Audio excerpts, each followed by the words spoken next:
Morning students. आज हम लोग क्लास 4 का साइंस सब्जेक्ट पढ़ने जा रहे हैं, तो जिसमें हम लोगों ने चैप्टर 2 पढ़ना शुरू किया था। कुछ क्वेश्चंस थे, उसे चेक कर लेते हैं, फिर आगे बढ़ेंगे। पहला क्वेश्चन है, how many type of plants classified according to their surrounding, name them. पौधे कितने प्रकार में बांटे गए उनके वातावरण के अनुसार, उनका नाम बताना। There are 2 types of plant classified according to their surrounding are terrestrial plant and aquatic plant. पौधे को उनके वातावरण के अनुसार 2 भागों में बांटा गया है। पहला है भौमिक पौधे, दूसरा है जलीय पौधे। दूसरा question, what are terrestrial plant. भौमिक पौधे किसे कहते हैं? तो plant which grow on land are called terrestrial plant. वैसे पौधे जो ज़मीन पे बढ़ते हैं उसे भौमिक पौधे कहते हैं। तीसरा है, what are deciduous plant. Deciduous plants किसे कहते हैं? तो the plants which have a lot of branches and leaves, it can bear in summer but the leaves shed in winter and new leaves appear again in spring season are called deciduous plant। वैसे पौधे जिनमें बहुत सारी शाखाएं और पत्तियां होती हैं, यह गर्मी में जन्म लेते हैं और इनके पत्ते ठंड के मौसम में झड़ते हैं और नए पत्ते पतझड़ की मौसम में आते हैं। वैसे पेड़ को डेसिडस ट्री कहते हैं।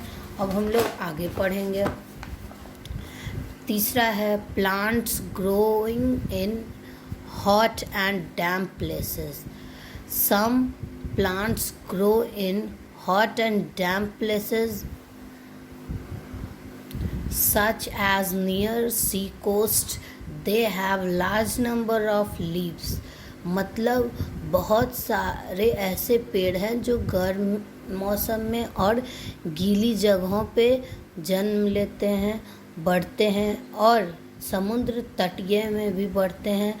They have large number of leaves, इनके पास बहुत सारी पत्तियाँ होती हैं। These trees do not shade there leaves in winter, और ये सारे पेड़ ठंड में नहीं झड़ते हैं। पेड़ की पत्तियाँ ठंड में नहीं झड़ते हैं। दे रिमेन एवरग्रीन, यह हमेशा हरे भरे रहते हैं। Some variety of palm coconut grow in hot and damp places. कुछ ऐसे पेड़ हैं जैसे पाम हो गया, कोकोनट हो गया, ये सब गर्म जगहों पे और गीली जगहों पे बढ़ते हैं। Plants like pepper, rubber, sugar cane and cotton also grow in hot and damp climate.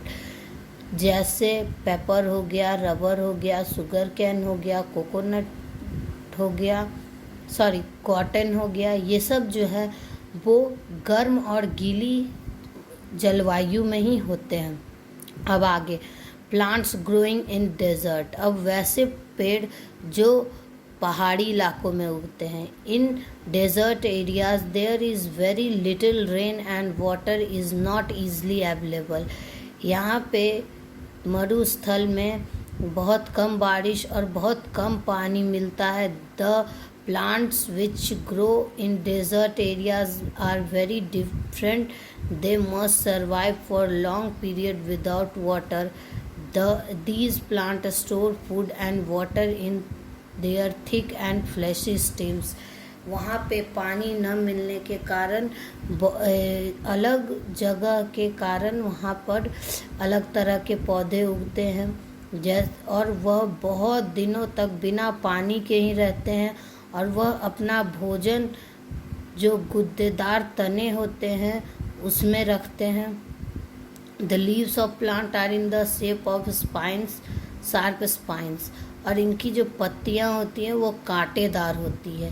Because of narrow spines they lose very little water into the air. इनका जो काटनुमा कांटेदार पत्ता होता है, इसके कारण वह पानी बहुत कम हवा में छोड़ते हैं।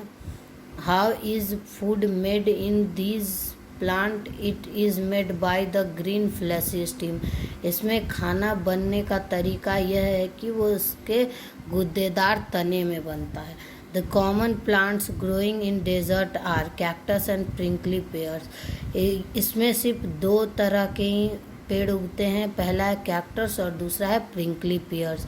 Plants growing in flashy areas in marshy. अब ऐसे मार्शी एरियाज में कैसे कैसे पौधे जन्म लेते हैं। In marshy areas soil is sticky and clay.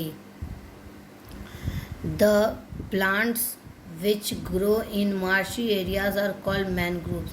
वैसे पौधे जो मार्शी एरियाज का मतलब हो गया कि वहाँ पे जो है उनकी मिट्टी चिपचिपी और चिकनी मिट्टी की तरह होती है, और वैसे पौधे जो मार्शी एरियाज में उगते हैं उसे मैनग्रोव्स कहते हैं। Their roots do not get air for breathing because the soil is full of water. और यह सांस, इनके जड़ जो हैं वो सांस नहीं ले पाते हैं क्योंकि वो उसकी जो मिट्टी होती है वो पानी से भरी होती है। So some breathing roots come above the ground these roots are called aerial और ब्रेथिंग रूट। और इसी वजह से कुछ जो जड़ हैं वो ज़मीन के ऊपर आ जाते हैं, उसे ब्रेथिंग रूट कहते हैं। Such plants are found around the Elephanta caves near Mumbai और सुंदरबन ट्रीज ऑफ सुंदरबंस। कुछ ऐसे पौधे एलिफेंटा केव्स मुंबई के पास है, वहाँ मिलते हैं, या सुंदरबन ट्रीज जो कि सुंदरबन में है। अब कुछ क्वेश्चंस आप लोगों को, कुछ वर्ड मीनिंग याद करना और कुछ क्वेश्चन आंसर। ये है आप लोगों का ये क्वेश्चन इधर है। चलिए, धन्यवाद।